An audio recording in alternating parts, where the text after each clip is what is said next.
തമ്പുരാനെ, വിശുദ്ധ കുരിശിൻ്റെ അടയാളത്താൽ ഞങ്ങളുടെ ശത്രുക്കളിൽ നിന്ന് ഞങ്ങളെ രക്ഷിക്കുക. ഞങ്ങളുടെ തമ്പുരാനെ, പിതാവിൻ്റെയും പുത്രൻ്റെയും പരിശുദ്ധാത്മാവിൻ്റെയും നാമത്തിൽ ആമേൻ. ആദിമുതൽ ഉണ്ടായിരുന്നതും ഞങ്ങൾ കേട്ടതും സ്വന്തം കണ്ണുകൊണ്ട് കണ്ടതും സൂക്ഷിച്ചു വീക്ഷിച്ചതും കൈകൊണ്ട് സ്പർശിച്ചതുമായ ജീവൻ്റെ വചനത്തെപ്പറ്റി ഞങ്ങൾ അറിയിക്കുന്നു. വിശുദ്ധ യോഹന്നാൻ എഴുതിയ 1-ാം ലേഖനത്തിൻ്റെ 1-ാം തിരുവചനമാണ് നാം വായിച്ചു കേട്ടത്. സാമുവേലിൻ്റെ പുസ്തകത്തിൽ നിന്നുള്ള വായന. ആമുഖം. അവസാനത്തെ ന്യായാധിപനായ സാമുവേലിൻ്റെ കാലം മുതൽ ദാവീദിൻ്റെ ഭരണത്തിൻ്റെ അവസാനം വരെയുള്ള ചരിത്രമാണ് സാമുവേലിൻ്റെ പേരിലുള്ള 2 പുസ്തകങ്ങളുടെ ഉള്ളടക്കം. 1-2 സാമുവേൽ, 1-2 രാജാക്കന്മാർ എന്നീ പുസ്തകങ്ങൾ 1-4 രാജാക്കന്മാർ എന്ന പേരിലാണ് ഗ്രീക്ക് പരിഭാഷയിൽ പ്രത്യക്ഷപ്പെടുന്നത്. ചില ആധുനിക വിവർത്തനങ്ങളും ഈ പാരമ്പര്യം സ്വീകരിച്ച് കാണുന്നു. BC 1050 ഇസ്രായേലിന് ഫിലിസ്ത്യരുടെ ഭീഷണി വർദ്ധിച്ചു. ന്യായാധിപന്മാരുടെ നേതൃത്വത്തിൽ ഫിലിസ്ത്യരെ അവിടവിടെ അമർച്ച ചെയ്യാൻ സാധിച്ചെങ്കിലും ശാശ്വത പരിഹാരം ഉണ്ടായില്ല. മറ്റു ജനതകളുടേതുപോലെ ഒരു രാജാവുണ്ടായാൽ തങ്ങൾക്ക് സമാധാനവും ഐശ്വര്യവും ലഭിക്കുമെന്ന് ജനം പ്രതീക്ഷിച്ചു. സാമുവേലിൻ്റെ പുത്രന്മാരുടെ നേതൃത്വം ജനത്തിന് സ്വീകാര്യമായില്ല. തങ്ങൾക്കൊരു രാജാവ് വേണമെന്ന് അവർ ശഠിച്ചു. കർത്താവല്ലാതെ മറ്റൊരു രാജാവ് ആവശ്യമില്ല എന്ന അഭിപ്രായമാണ് സാമുവേലിനുണ്ടായിരുന്നതെങ്കിലും ജനഹിതമനുസരിച്ച് പ്രവർത്തിക്കാൻ അദ്ദേഹത്തിന് കർത്താവിൻ്റെ നിർദ്ദേശം ലഭിച്ചു. സാമുവേൽ സാവൂളിനെ രാജാവായി അഭിഷേകം ചെയ്തു. ഫിലിസ്ത്യർക്കെതിരെയുള്ള യുദ്ധങ്ങളിൽ വിജയം വരിച്ചെങ്കിലും ദൈവഹിതത്തിന് വിരുദ്ധമായി പ്രവർത്തിച്ചതുകൊണ്ട് സാവൂൾ തിരസ്കൃതനായി. പകരം ജസ്സയുടെ പുത്രനായ ദാവീദിനെ സാവൂൾ അറിയാതെ സാമുവേൽ അഭിഷേകം ചെയ്തു. ഫിലിസ്ത്യരുമായുള്ള യുദ്ധത്തിൽ മുറിവേറ്റ സാവൂൾ സ്വന്തം വാളിൽ വീണു മരിച്ചു. ദാവീദ് ഹെബ്രോണിൽ വെച്ച് പരസ്യമായി അഭിഷിക്തനായി. അവിടെ 7 വർഷം ഭരിച്ചു. തുടർന്ന് തലസ്ഥാനം ജെറുസലേമിലേക്ക് മാറ്റി. ആകെ 40 വർഷം ദീർഘിച്ച ദാവീദിൻ്റെ ഭരണകാലം സംഭവബഹുലമായിരുന്നു. സാവൂളിൻ്റെ മകൻ ഇഷ്ബാലും സ്വന്തം മകൻ അബ്സലോമും സിംഹാസനം തട്ടിയെടുക്കാൻ നടത്തിയ ശ്രമങ്ങൾ വിജയിച്ചില്ല. ബാഹ്യശത്രുക്കളായ ഫിലിസ്ത്യർ, അമലേക്യർ, മോവാബ്യർ, ഏദോമ്യർ എന്നിവരെയെല്ലാം തോൽപ്പിച്ച് ദാവീദ് രാജ്യത്ത് സമാധാനം സ്ഥാപിച്ചു. ഇസ്രായേലിൽ ഐശ്വര്യം കളിയാടി. ഐശ്വര്യം കൈവന്നപ്പോൾ ദാവീദ് കർത്താവിന് ഒരാലയം പണിയാൻ ആഗ്രഹിച്ചു. എന്നാൽ നാഥാൻ പ്രവാചകൻ വഴി കർത്താവ് അത് വിലക്കി. ദാവീദിൻ്റെ സിംഹാസനം എന്നേക്കും നിലനിൽക്കുമെന്ന വാഗ്ദാനം നാഥാൻ വഴി കർത്താവ് നൽകി. വരാനിരിക്കുന്ന രക്ഷകൻ ദാവീദിൻ്റെ പുത്രൻ ആയിരിക്കുമെന്ന വിശ്വാസത്തിൻ്റെ ഉറവിടം ഇവിടെയാണ്. നീതിനിഷ്ഠനായ രാജാവായിരുന്നെങ്കിലും ബലഹീനതയുടെ നിമിഷങ്ങൾ ദാവീദിൻ്റെ ജീവിതത്തിലുമുണ്ടായിരുന്നു. ഊറിയായുടെ ഭാര്യയായ ബത്ശേബയെ സ്വന്തമാക്കാൻ ദാവീദ് കാട്ടിയ വൻചതി നാഥാൻ്റെ ശക്തമായ വിമർശനത്തിന് വിഷയമായി. തെറ്റ് മനസ്സിലാക്കിയ ദാവീദ് ഉള്ളുരുകി അനുതപിച്ചു. ദാവീദിന് ബത്ശേബയിൽ ജനിച്ച പുത്രനാണ് കിരീടാവകാശിയായി തീർന്ന സോളമൻ. ദൈവഹിതത്തിന് വിരുദ്ധമായി ജനസംഖ്യ എടുത്തതിന് ശിക്ഷയായി വന്ന മഹാമാരിയിൽ നിന്ന് ജനത്തെ രക്ഷിക്കണമേ എന്ന യാചനയുമായി ബലിയർപ്പിക്കുന്ന ദാവീദിനെയാണ് 2-ാം പുസ്തകത്തിൻ്റെ അവസാന ഭാഗത്ത് കാണുക. സാമുവേലിൻ്റെ 1-ാം പുസ്തകം, അധ്യായം 1. സാമുവേലിൻ്റെ ജനനം. എഫ്രൈം മലനാട്ടിലെ റമാത്തയീമിൽ സൂഫ് വംശജനായ ഏൽക്കാന എന്നൊരാളുണ്ടായിരുന്നു. അവൻ്റെ പിതാവ് യെറോഹാം ആയിരുന്നു. യെറോഹാം ഏലീഹുവിൻ്റെയും ഏലീഹു തോഹുവിൻ്റെയും തോഹു എഫ്രൈംകാരനായ സൂഫിൻ്റെയും പുത്രനായിരുന്നു. ഏൽക്കാനയ്ക്ക് 2 ഭാര്യമാരുണ്ടായിരുന്നു, ഹന്നായും പെനീനായും. പെനീനായ്ക്ക് മക്കളുണ്ടായിരുന്നു, ഹന്നയ്ക്കാകട്ടെ മക്കളില്ലായിരുന്നു. ഏൽക്കാന സൈന്യങ്ങളുടെ കർത്താവിനെ ആരാധിക്കാനും അവിടത്തേക്ക് ബലിയർപ്പിക്കാനുമായി വർഷം തോറും തൻ്റെ പട്ടണത്തിൽ നിന്ന് ഷീലോയിലേക്ക് പോകുമായിരുന്നു. ഏലിയുടെ പുത്രന്മാരായ ഹൊഫ്നിയും ഫീനെഹാസും ആയിരുന്നു അവിടെ കർത്താവിൻ്റെ പുരോഹിതന്മാർ. ബലിയർപ്പിക്കുന്ന ദിവസം ഏൽക്കാന ഭാര്യ പെനീനായ്ക്കും അവളുടെ പുത്രന്മാർക്കും പുത്രിമാർക്കും ഓഹരി കൊടുത്തിരുന്നു. ഹന്നായെ കൂടുതൽ സ്നേഹിച്ചിരുന്നെങ്കിലും അവൾക്ക് ഒരംശം മാത്രമേ നൽകിയിരുന്നുള്ളൂ. എന്തെന്നാൽ കർത്താവ് അവളെ വന്ധ്യയാക്കിയിരുന്നു. വന്ധ്യത നിമിത്തം അവളുടെ സപത്നി അവളെ വേദനിപ്പിച്ചിരുന്നു. ആണ്ടുതോറും കർത്താവിൻ്റെ ഭവനത്തിലേക്ക് പോയിരുന്നപ്പോഴൊക്കെ അവൾ ഹന്നായെ പ്രകോപിപ്പിച്ചിരുന്നു. അതിനാൽ ഹന്ന കരയുകയും ഭക്ഷണം കഴിക്കാതിരിക്കുകയും ചെയ്തു. ഭർത്താവായ ഏൽക്കാന അവളോട് ചോദിച്ചു, ഹന്ന, എന്തിനാണ് നീ കരയുകയും ഭക്ഷിക്കാതിരിക്കുകയും ചെയ്യുന്നത്? എന്തിനു ദുഃഖിക്കുന്നു? ഞാൻ നിനക്ക് 10 പുത്രന്മാരിലും ഉപരിയല്ലേ? ഷീലോയിൽ വെച്ച് അവർ ഭക്ഷിക്കുകയും പാനം ചെയ്യുകയും ചെയ്തതിന് ശേഷം ഹന്ന എഴുന്നേറ്റ് കർത്താവിൻ്റെ സന്നിധിയിൽ ചെന്നു. പുരോഹിതനായ ഏലി ദേവാലയത്തിൻ്റെ വാതിൽപ്പടിക്ക് സമീപം ഒരു പീഠത്തിൽ ഇരിക്കുകയായിരുന്നു. അവൾ കർത്താവിനോട് ഹൃദയം നൊന്ത് കരഞ്ഞു പ്രാർത്ഥിച്ചു. അവൾ ഒരു നേർച്ച നേർന്നു. സൈന്യങ്ങളുടെ കർത്താവേ, ഈ ദാസിയുടെ സങ്കടം കണ്ട് അങ്ങ് എന്നെ അനുസ്മരിക്കണമേ.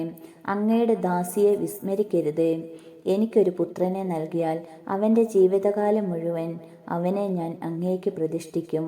അവൻ്റെ ശിരസിൽ ക്ഷൗരക്കത്തി സ്പർശിക്കുകയില്ല. ഹന്ന ദൈവസന്നിധിയിൽ പ്രാർത്ഥിച്ചുകൊണ്ടിരിക്കവേ ഏലി അവളെ ശ്രദ്ധിച്ചുകൊണ്ടിരുന്നു. അവൾ ഹൃദയത്തിൽ സംസാരിക്കുകയായിരുന്നു. അധരം മാത്രമേ ചലിച്ചിരുന്നുള്ളൂ. ശബ്ദം പുറത്തു വന്നതുമില്ല. അതിനാൽ അവൾ മദ്യപിച്ചിട്ടുണ്ടെന്ന് ഏലിക്ക് തോന്നി. ഏലി അവളോട് പറഞ്ഞു, എത്ര നേരം നീ ഉന്മത്തയായിരിക്കും? നിന്റെ ലഹരി അവസാനിപ്പിക്കുക. ഹന്ന പ്രതിവചിച്ചു, എൻ്റെ ഗുരു, അങ്ങനെയല്ല. വളരെയേറെ മനോവേദന അനുഭവിക്കുന്നവളാണ് ഞാൻ. വീഞ്ഞോ ലഹരിപാനീയമോ ഞാൻ കഴിച്ചിട്ടില്ല. കർത്താവിൻ്റെ മുമ്പിൽ എൻ്റെ ഹൃദയവികാരങ്ങൾ ഞാൻ പകരുകയായിരുന്നു. ഈ ദാസിയെ അധപതിച്ച ഒരുവളായി വിചാരിക്കരുതേ. അത്യധികമായ ആകുലതയും അസ്വസ്ഥതയും മൂലമാണ് ഞാൻ ഇതുവരെ സംസാരിച്ചത്. അപ്പോൾ ഏലി പറഞ്ഞു, സമാധാനമായി പോവുക. ഇസ്രായേലിൻ്റെ ദൈവം നിന്റെ പ്രാർത്ഥന സാധിച്ചു തരട്ടെ. അവൾ പ്രതിവചിച്ചു, ഈ ദാസിക്ക് അങ്ങയുടെ കൃപാകടാക്ഷമുണ്ടാകട്ടെ. അനന്തരം അവൾ പോയി ഭക്ഷണം കഴിച്ചു. പിന്നീടൊരിക്കലും അവളുടെ മുഖം മ്ലാനമായിട്ടില്ല. ഏൽക്കാനയും കുടുംബവും അതിരാവിലെ എഴുന്നേറ്റ് കർത്താവിനെ ആരാധിച്ചതിന് ശേഷം റാമായിലുള്ള തങ്ങളുടെ ഗൃഹത്തിലേക്ക് മടങ്ങി. ഏൽക്കാന ഹന്നായെ പ്രാപിക്കുകയും കർത്താവ് അവളെ അനുസ്മരിക്കുകയും ചെയ്തു. അവൾ ഗർഭം ധരിച്ച് ഒരു പുത്രനെ പ്രസവിച്ചു. ഞാൻ അവനെ കർത്താവിനോട് ചോദിച്ചു വാങ്ങിയതാണ് എന്ന് പറഞ്ഞ് അവൾ അവന് സാമുവേൽ എന്ന് പേരിട്ടു. ഏൽക്കാന കുടുംബസമേതം കർത്താവിന് വർഷം തോറുമുള്ള ബലി അർപ്പിക്കാനും നേർച്ച നിറവേറ്റാനും പോയി. എന്നാൽ ഹന്ന പോയില്ല. അവൾ ഭർത്താവിനോട് പറഞ്ഞു, കുഞ്ഞിൻ്റെ മുലകുടി മാറട്ടെ. അവൻ കർത്തൃസന്നിധിയിൽ പ്രവേശിച്ച് എന്നേക്കും അവിടെ വസിക്കുന്നതിന് അപ്പോൾ കൊണ്ടുവന്നു കൊള്ളാം. ഏൽക്കാന അവളോട് പറഞ്ഞു, നിന്റെ യുക്തം പോലെ ചെയ്തു കൊള്ളുക. അവൻ്റെ മുലകുടി മാറട്ടെ. കർത്താവിനോടുള്ള വാക്ക് നിറവേറ്റിയാൽ മതി. അങ്ങനെ അവൾ കുഞ്ഞിൻ്റെ മുലകുടി മാറുന്നതുവരെ വീട്ടിൽ താമസിച്ചു. പിന്നീട് 3 വയസ്സുള്ള ഒരു കാളക്കുട്ടി, 1 ഏഫ മാവ്, 1 കുടം വീഞ്ഞ് എന്നിവയോടുകൂടെ അവൾ അവനെ ഷീലോയിൽ കർത്താവിൻ്റെ ആലയത്തിലേക്ക് കൊണ്ടുവന്നു. സാമുവേൽ അപ്പോൾ ബാലനായിരുന്നു.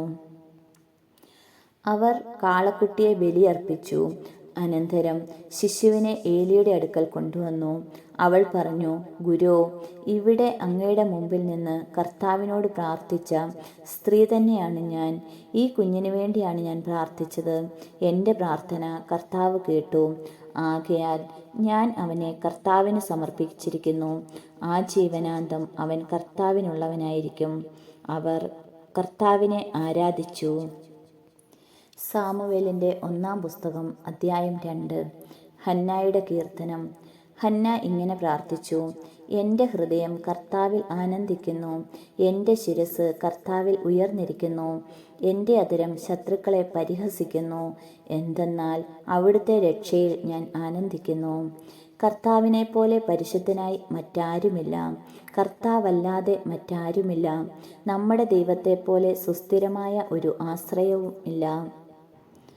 അഹന്തയോടെ മേലിൽ സംസാരിക്കരുത്. നിന്റെ നാവിൽ നിന്ന് ഗർവ് പുറപ്പെടാതിരിക്കട്ടെ. കാരണം കർത്താവ് സർവജ്ഞനായ ദൈവമാണ്. പ്രവൃത്തികളെ വിലയിരുത്തുന്നത് അവിടുന്നാണല്ലോ.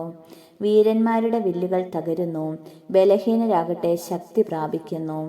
സുഭിക്ഷം അനുഭവിച്ചിരുവർ ആഹാരത്തിനായി കൂലിപ്പണി ചെയ്യുന്നു. വിശപ്പ് അനുഭവിച്ചിരുന്നവർ സംതൃപ്തി അടയുന്നു. വന്ധ്യ 7 പ്രസവിക്കുന്നു. സന്താന സമ്പത്തുള്ളവൾ നിരാലംബയാകുന്നു.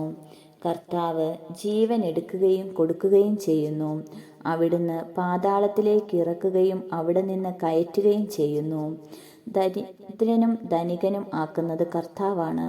താഴ്ത്തുന്നതും ഉയർത്തുന്നതും അവിടുന്ന് തന്നെ. ദരിദ്രനെ അവിടുന്ന് ധൂളിയിൽ നിന്ന് ഉയർത്തുന്നു, അഗതിയെ കുപ്പയിൽ നിന്ന് സമുദ്ധരിക്കുന്നു. അങ്ങനെ അവരെ പ്രഭുക്കന്മാരോടൊപ്പം ഇരുത്തി ഉന്നത സ്ഥാനങ്ങൾക്ക് അവകാശികളാക്കുന്നു. ഭൂമിയുടെ അടിത്തൂണുകൾ കർത്താവിൻ്റെതാണ്. അതിന്മേൽ അവിടുന്ന് ലോകത്തെ ഉറപ്പിച്ചിരിക്കുന്നു. തൻ്റെ വിശ്വസ്തരുടെ പാദങ്ങളെ അവിടുന്ന് കാക്കുന്നു. ദുഷ്ടന്മാർ അന്ധകാരത്തിൽ ഉപേക്ഷിക്കപ്പെടുന്നു. ശക്തിയാൽ ആരും പ്രബലനാകുന്നില്ല. കർത്താവ് പ്രതിയോഗികളെ ഛിന്നഭിന്നമാക്കുന്നു. അവർക്കെതിരെ ആകാശത്തിൽ ഇടിമുഴക്കുന്നു. അവിടുന്ന് ഭൂമിയെ മുഴുവൻ വിധിക്കും. തൻ്റെ രാജാവിന് ശക്തി കൊടുക്കും. തൻ്റെ അഭിഷിക്തൻ്റെ ശിരസുയരുമാറാക്കും. അനന്തരം ഏൽക്കാന റാമായിലുള്ള തൻ്റെ ഭവനത്തിലേക്ക് മടങ്ങി. ബാലനായ സാമുവേലാകട്ടെ പുരോഹിതനായ ഏലിയുടെ സാന്നിധ്യത്തിൽ കർത്താവിന് ശുശ്രൂഷ ചെയ്തു പോന്നു. ഏലിയുടെ പുത്രന്മാർ ദുർമാർഗികളും കർത്താവിനെ ബഹുമാനിക്കാത്തവരുമായിരുന്നു. ജനങ്ങളിൽ നിന്ന് പുരോഹിതന്മാർക്ക് ലഭിക്കേണ്ട വിഹിതത്തെ സംബന്ധിക്കുന്ന നിയമം അവർ മാനിച്ചില്ല. ആരെങ്കിലും ബലിയർപ്പിച്ച മാംസം പാകം ചെയ്യുമ്പോൾ പുരോഹിതന്റെ ഭൃത്യൻ പാത്രത്തിൽ മുപ്പല്ലി കൊണ്ട് കുത്തി അതിൽ കിട്ടുന്നത് മുഴുവൻ പുരോഹിതന് വേണ്ടി എടുത്തിരുന്നു. ഷീലോയിൽ വന്നിരുന്ന ഇസ്രായേൽക്കാരോടെല്ലാവരും അവർ ഇപ്രകാരമാണ് പ്രവർത്തിച്ചത്. കൂടാതെ മേധസ്സ് ദഹിപ്പിക്കുന്നതിന് മുമ്പ് തന്നെ ബലിയർപ്പിക്കുന്നവനോട് പുരോഹിതന്റെ ഭൃത്യൻ വന്നു പറയും, പുരോഹിതന് വേണ്ടി പാകം ചെയ്യാൻ കുറേ മാംസം തരിക. പച്ച മാംസമല്ലാതെ വേവിച്ചത് അദ്ദേഹം സ്വീകരിക്കുകയില്ല. ആദ്യം മേധസ്സ് ദഹിപ്പിക്കട്ടെ, എന്നിട്ട് നിങ്ങൾക്കിഷ്ടമുള്ളത് എടുക്കാം എന്ന് തടസ്സം പറഞ്ഞാൽ, പോരാ, ഇപ്പോൾ തന്നെ വേണം, അല്ലെങ്കിൽ ഞാൻ ബലം പ്രയോഗിച്ച് എടുക്കും എന്ന് അവൻ മറുപടി പറയുമായിരുന്നു. ഏലിയുടെ പുത്രന്മാരുടെ പാപം ദൈവസന്നിധിയിൽ ഗുരുതരമായി തീർന്നു. അത്ര അശ്രദ്ധയോടെയാണ് അവർ കർത്താവിനുള്ള അർച്ചനയെ വീക്ഷിച്ചത്. ബാലനായ സാമുവേൽ കർത്താവിന് ശുശ്രൂഷ ചെയ്തു പോന്നു.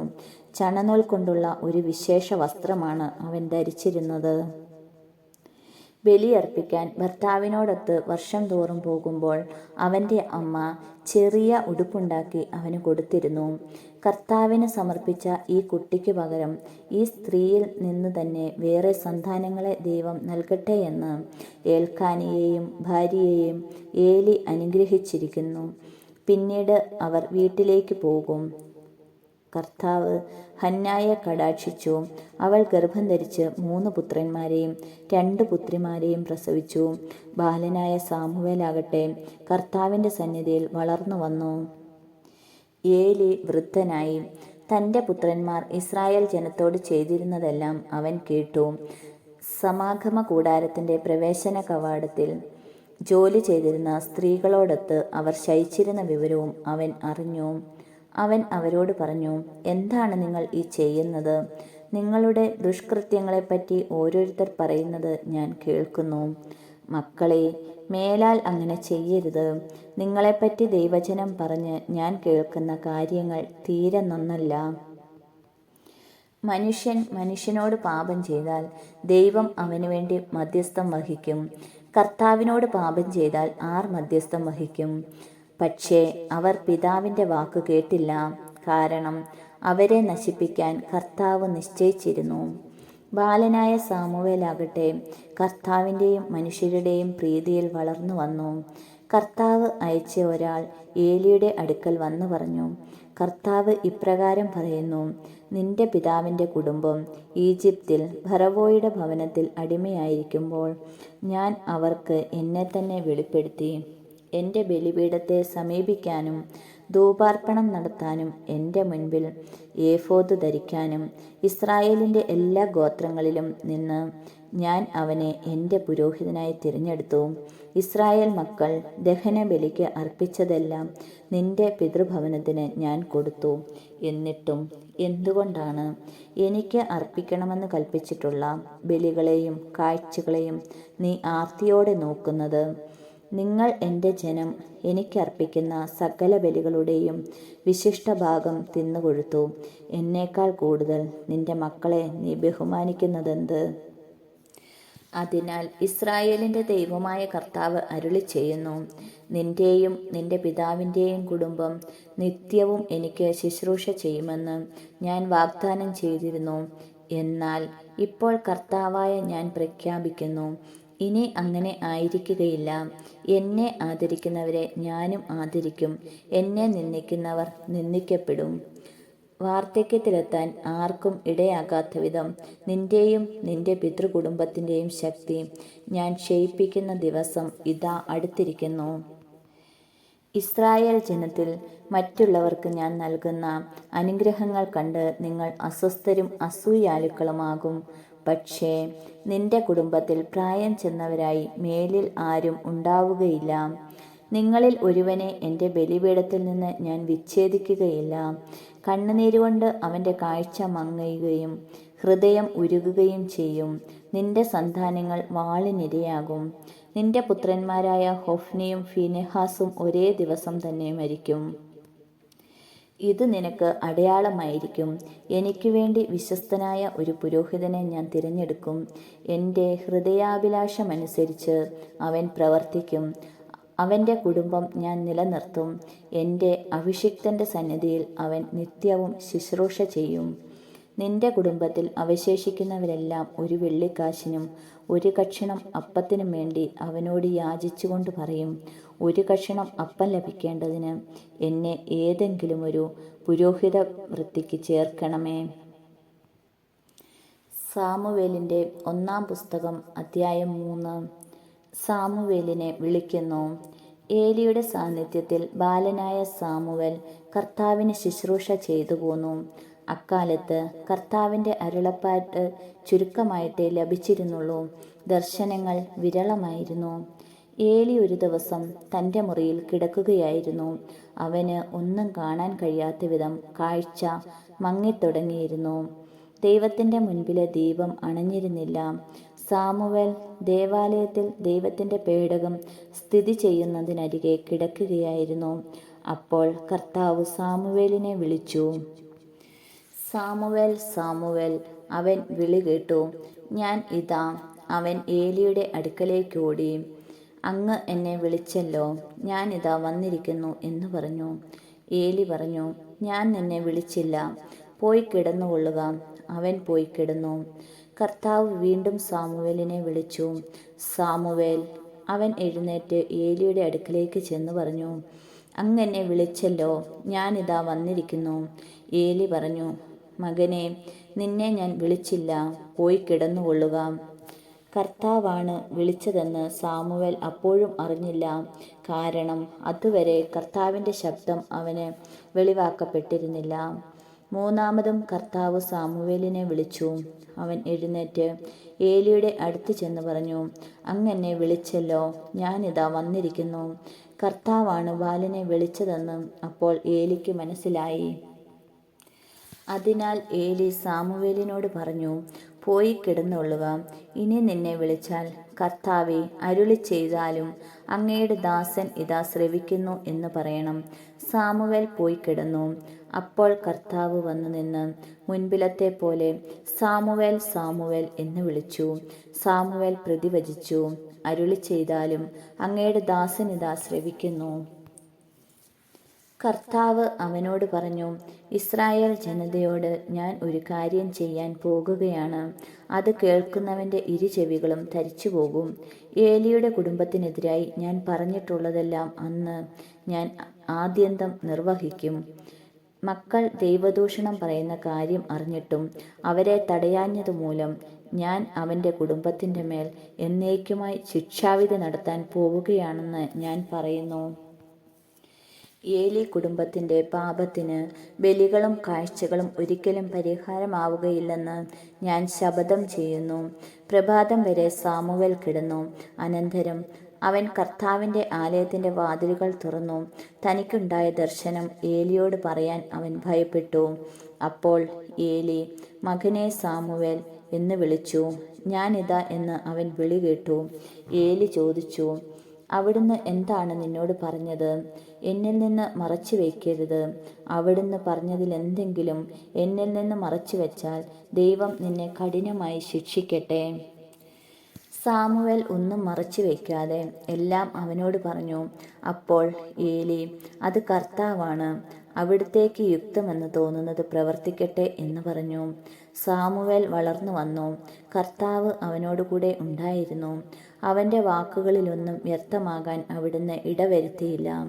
സാമുവേൽ കർത്താവിൻ്റെ പ്രവാചകനായി തീർന്നിരിക്കുന്നു എന്ന് ദാൻ മുതൽ ബേർഷേബ വരെയുള്ള ഇസ്രായേൽ ജനം മുഴുവനും അറിഞ്ഞു. കർത്താവ് സാമുവേലിന് ദർശനം നൽകിയ ഷീലോയിൽ വെച്ച് അവിടുന്ന് വീണ്ടും അവനോട് സംസാരിച്ചു, തന്നെ തന്നെ വെളിപ്പെടുത്തി. സാമുവേലിൻ്റെ 1-ാം പുസ്തകം അധ്യായം 4. സാമുവേലിൻ്റെ വാക്ക് ഇസ്രായേൽ മുഴുവൻ ആദരിച്ചു. അക്കാലത്ത് ഫിലിസ്ത്യർ ഇസ്രായേലിനെതിരെ യുദ്ധത്തിന് വന്നു. ഇസ്രായേലും അവരെ നേരിടാൻ സന്നദ്ധമായി. ഇസ്രായേൽ എബനേസറിലും ഫിലിസ്ത്യർ അഫേക്കിലും പാളയമടിച്ചു. ഫിലിസ്ത്യർ ഇസ്രായേലിനെതിരെ അണിനിരന്നു. യുദ്ധത്തിൽ ഇസ്രായേലിയർ പരാജയപ്പെട്ടു. യുദ്ധക്കളത്തിൽ വച്ച് തന്നെ 4000-ഓളം ആളുകളെ ഫിലിസ്ത്യർ വധിച്ചു. ശേഷിച്ചവർ പാളയത്തിൽ തിരിച്ചെത്തിയപ്പോൾ ഇസ്രായേലിലെ ശ്രേഷ്ഠന്മാർ പറഞ്ഞു, ഫിലിസ്ത്യർ ഇന്ന് നമ്മെ പരാജയപ്പെടുത്താൻ എന്തുകൊണ്ട് കർത്താവ് അനുവദിച്ചു? നമുക്ക് ഷീലോയിൽ നിന്ന് കർത്താവിൻ്റെ ഉടമ്പടിയുടെ പേടകം കൊണ്ടുവരാം. അവിടുന്ന് നമ്മുടെ മധ്യേ വന്ന് ശത്രുക്കളിൽ നിന്ന് നമ്മെ രക്ഷിക്കും. അങ്ങനെ അവർ ഷീലോയിലേക്ക് ആളയച്ച് കെരൂബുകളുടെ മേൽ എഴുന്നള്ളിയിരിക്കുന്ന സൈന്യങ്ങളുടെ കർത്താവിൻ്റെ ഉടമ്പടിയുടെ പേടകം കൊണ്ടുവന്നു. പേടകത്തോടൊപ്പം ഏലിയുടെ പുത്രന്മാരായ ഹൊഫ്നിയും ഫീനെഹാസും ഉണ്ടായിരുന്നു.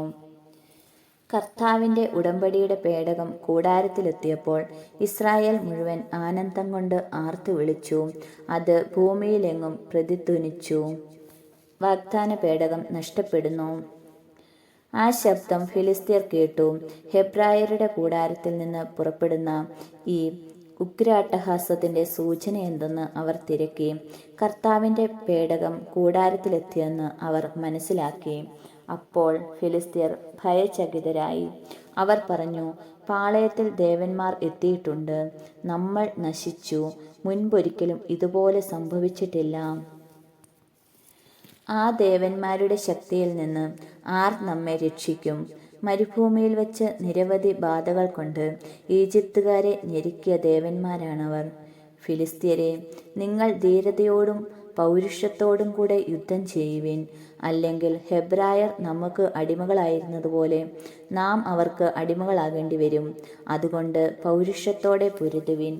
ഫിലിസ്ത്യർ യുദ്ധം ചെയ്തു. ഇസ്രായേൽ പരാജയപ്പെട്ട് കൂടാരത്തിലേക്ക് പലായനം ചെയ്തു. വലിയൊരു നരവേട്ട നടന്നു. 30,000 പടയാളികൾ നിലം പതിച്ചു. ദൈവത്തിൻ്റെ പേടകം ശത്രുക്കൾ കൈവശപ്പെടുത്തി. ഏലിയുടെ പുത്രന്മാരായ ഹൊഫ്നിയും ഫീനെഹാസും വധിക്കപ്പെട്ടു. ബെഞ്ചമിൻ ഗോത്രജനായ ഒരാൾ അന്നു തന്നെ യുദ്ധരംഗത്ത് നിന്നോടി ഷീലോയിലെത്തി. അവൻ വസ്ത്രം വലിച്ചു കീറുകയും തലയിൽ പൂഴി വിതറുകയും ചെയ്തിരുന്നു. അവൻ ഷീലോയിലെത്തുമ്പോൾ ഏലി വഴിയിലേക്ക് ഉറ്റുനോക്കിക്കൊണ്ട് പീഠത്തിൽ ഇരിക്കുകയായിരുന്നു. ദൈവത്തിൻ്റെ പേടകത്തെക്കുറിച്ച് ആകുലചിത്തനുമായിരുന്നു അവൻ. പട്ടണത്തിലെത്തി ദൂതൻ വാർത്ത അറിയിച്ചപ്പോൾ പട്ടണവാസികൾ മുറവിളി കൂട്ടി. ഏലി അത് കേട്ടു. എന്താണ് ഈ മുറവിളി? അവൻ ആരാഞ്ഞു. അപ്പോൾ ദൂതൻ ഏലിയുടെ അടുത്തേക്ക് ഓടി വന്നു പറഞ്ഞു, ഏലിക്ക് 98 വയസ്സുണ്ടായിരുന്നു. അവൻ മിക്കവാറും അന്ധനുമായിരുന്നു. ദൂതൻ പറഞ്ഞു, ഞാൻ പടക്കളത്തിൽ നിന്ന് രക്ഷപ്പെട്ടോടി ഇവിടെ എത്തിയതാണ്. മകനെ, എന്ത് സംഭവിച്ചു എന്ന് ഏലി ചോദിച്ചു. അവൻ പറഞ്ഞു, ഇസ്രായേൽ ഫിലിസ്ത്യരോട് തോറ്റോടി. ജനങ്ങളിൽ നല്ലൊരു ഭാഗം കൊല്ലപ്പെട്ടു. അത് ഭയങ്കരമായ ഒരു പരാജയമായിരുന്നു. കൂടാതെ അങ്ങയുടെ പുത്രന്മാരായ ഹൊഫ്നിയെയും ഫീനെഹാസിനെയും അവർ വധിച്ചു. ദൈവത്തിൻ്റെ പേടകം അവർ കൈവശപ്പെടുത്തുകയും ചെയ്തു. ദൈവത്തിൻ്റെ പേടകം എന്ന് കേട്ടപ്പോൾ തന്നെ ഏലി വാതിൽപ്പടിക്കരികെയുള്ള പീഠത്തിൽ നിന്ന് പിറകോട്ടു മറിഞ്ഞു. വൃദ്ധനും ക്ഷീണിതനുമായ അവൻ കഴുത്തൊടിഞ്ഞു മരിച്ചു. അവൻ 40 വർഷം ഇസ്രായേലിൽ ന്യായാധിപനായിരുന്നു. ഏലിയുടെ ഗർഭിണിയായ മരുമകൾക്ക്, ഫിനെഹാസിൻ്റെ ഭാര്യയ്ക്ക്, പ്രസവ സമയം അടുത്തിരുന്നു. ദൈവത്തിൻ്റെ പേടകം ശത്രുക്കൾ പിടിച്ചെടുത്തെന്നും തൻ്റെ അമ്മായിയപ്പനും ഭർത്താവും മരിച്ചെന്നും കേട്ടപ്പോൾ പ്രസവവേദന ശക്തിപ്പെട്ട് അവൾ ഉടനെ പ്രസവിച്ചു. അവളെ പരിചരിച്ചിരുന്ന സ്ത്രീകൾ മരണാസന്നയായ അവളോട്, ഭയപ്പെടേണ്ട, നീ ഒരു ആൺകുട്ടിയെ പ്രസവിച്ചിരിക്കുന്നു എന്ന് പറഞ്ഞു. എന്നാൽ അവൾ അതിന് മറുപടി പറയുകയോ അവരെ ശ്രദ്ധിക്കുകയോ ചെയ്തില്ല. മഹത്വം ഇസ്രായേലിൽ നിന്ന് വിട്ടുപോയി എന്ന് പറഞ്ഞ് അവൾ തൻ്റെ കുഞ്ഞിന് ഇക്കാബോദ് എന്ന് പേരിട്ടു. കാരണം ദൈവത്തിൻ്റെ പേടകം പിടിക്കപ്പെടുകയും അവളുടെ അമ്മായിയപ്പനും ഭർത്താവും നഷ്ടപ്പെടുകയും ചെയ്തു. അവൾ വീണ്ടും പറഞ്ഞു, ദൈവത്തിൻ്റെ പേടകം പിടിക്കപ്പെട്ടതിനാൽ മഹത്വം ഇസ്രായേലിൽ നിന്ന് വിട്ടുപോയിരിക്കുന്നു.